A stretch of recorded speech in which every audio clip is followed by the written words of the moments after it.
السلام علیکم dear viewers, آپ کے فیورٹ انفارمیٹو چینل شعور انفو سے میں ہوں پروفیسر شبیر احمد۔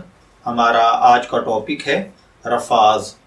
اگر آپ کا نام رفاض ہے یا اللہ تعالیٰ نے آپ کو خوبصورت بیٹے سے نوازا ہے اور آپ اس کا نام رفاض رکھنا چاہتے ہیں تو اس ویڈیو کو مکمل دیکھیے گا، کیونکہ آج ہم رفاض نام کے ساتھ جڑی ہوئی کچھ بنیادی معلومات لے کر آپ کی خدمت میں حاضر ہوئے ہیں۔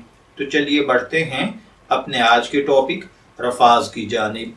رفاض کی اردو اور عربک املا میں جو حرف استعمال ہوتے ہیں وہ ہیں را، فا، الف اور ضاد، جبکہ انگلش میں اس کے سپیلنگ RAFAZ کے ساتھ کیے جاتے ہیں۔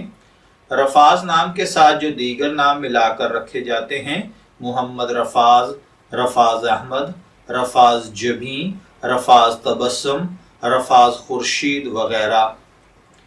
جنسی طور پر یہ نام لڑکوں کے لیے مخصوص سمجھا جاتا ہے۔ مذہباً یہ ایک مسلم نیم ہے۔ ہماری ریسرچ کے مطابق رفاض نام کا بنیادی تعلق عربک زبان سے ہے۔ علم العادات کے مطابق اس کا خوش قسمت عدد 2 یعنی 2 سمجھا جاتا ہے۔ خوش قسمت ایام میں بدھ، جمعہ اور ہفتہ شامل ہیں۔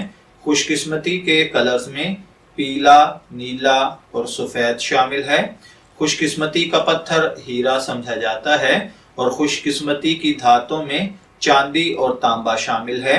علم العادات کے مطابق یہ چیزیں آپ کی پرسنالٹی کو بہت زیادہ ایفیکٹ کرتی ہیں، جبکہ اسلامک پوائنٹ آف ویو سے ان چیزوں میں ایسی کوئی پاور نہیں پائی جاتی۔ تو چلیے بڑھتے ہیں رفاض نام کے مطلب کی جانب۔ تو رفاض کا مطلب ہوتا ہے جب آپ کے لیے سب راستے اور در بند ہو جائیں تو اس میں سے راستہ نکلنا، یعنی راستہ، وے یا ٹریک رفاض کا مطلب ہوتا ہے۔ اگر آپ کا نام رفاض ہے، میں دعا گو ہوں کہ اللہ تعالیٰ آپ کو نیک، تندرست، صحت مند، عافیت والی زندگی سے نوازے، اور اگر آپ اپنے بیٹے کا نام رفاض رکھنا چاہتے ہیں تو میری دعا ہے کہ اللہ تعالیٰ اسے نیک، صالح، فرمانبردار بنائے۔ اجازت چاہیں گے، پھر ملیں گے کسی نئے نام کی تفصیلات کے ساتھ۔ تب تک کے لیے اللہ حافظ۔